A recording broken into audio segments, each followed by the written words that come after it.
let's try the back first. This does have a bit of a texture to it, so I'm thinking the joint compound is going to grab fairly easily and stick on there.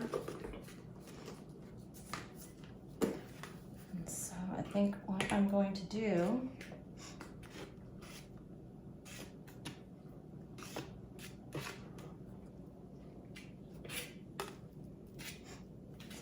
and put a bunch of that on.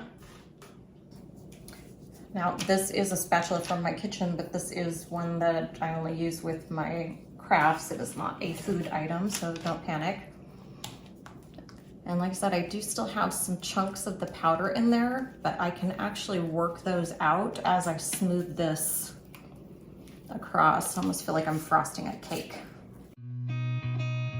And because this can actually wet or dry sand down, I'm not going to worry about this being perfect right now by any means.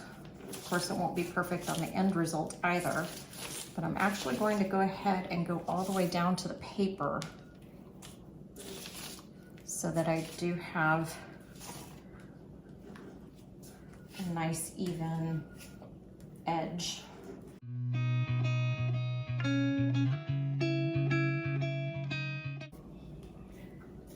And this will dry nice and hard, but it is not invincible. It's not cement.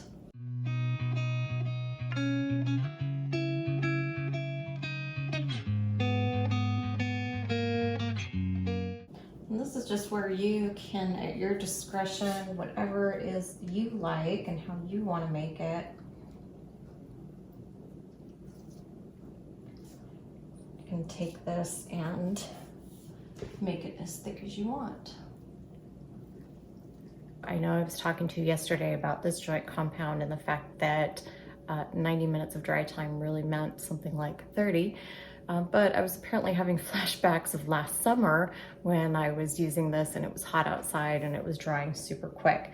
The fact that it has been bone-chilling cold here, to the fact that we've had snow for the first time in 10 years. Now, when I say snow, I mean we had some snowflakes for a few minutes, but it was enough to drive Los Angeles crazy. But anyhow, point being, it ended up taking quite some time for this to dry. By the time I was ready to go to bed last night, it still wasn't dry enough, and I was too tired to continue to work on it. So I went ahead and let it dry overnight. I am now going to attempt my wet sand over this to try and smooth some of it out. Still trying to decide on color. So my original plan for this was I was going to do a black with a white wash over it just to give it some of that age look. But the fact that I've been trying to lighten and brighten everything up around here, getting away from the grays, getting away from too much black. I just want that to be more of my contrasting accent color.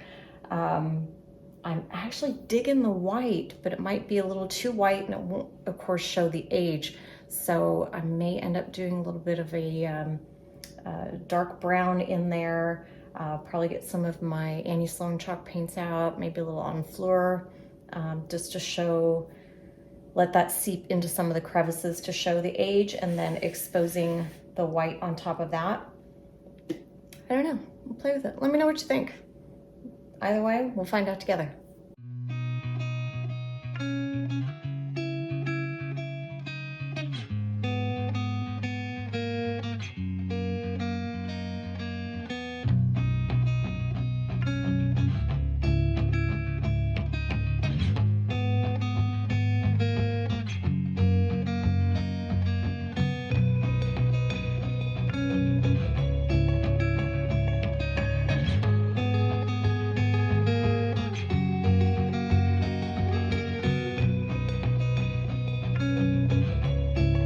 I've wet sanded this down, and I did take the sponge and go in a circular motion just to give it a little bit more of that authentic ceramic look to it.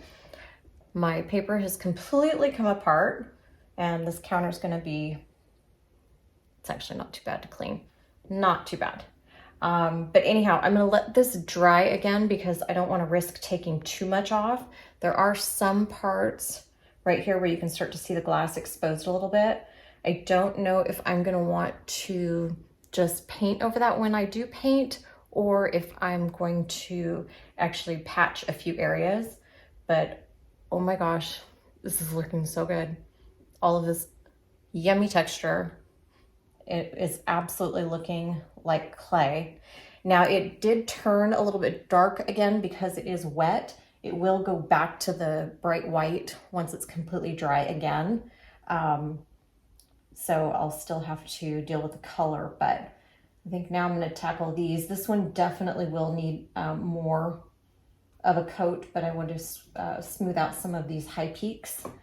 This one, jury's out, we'll see. And I cannot wait to get these done. These are gonna look amazing. And the best part, absolute best part, didn't cost me a dime.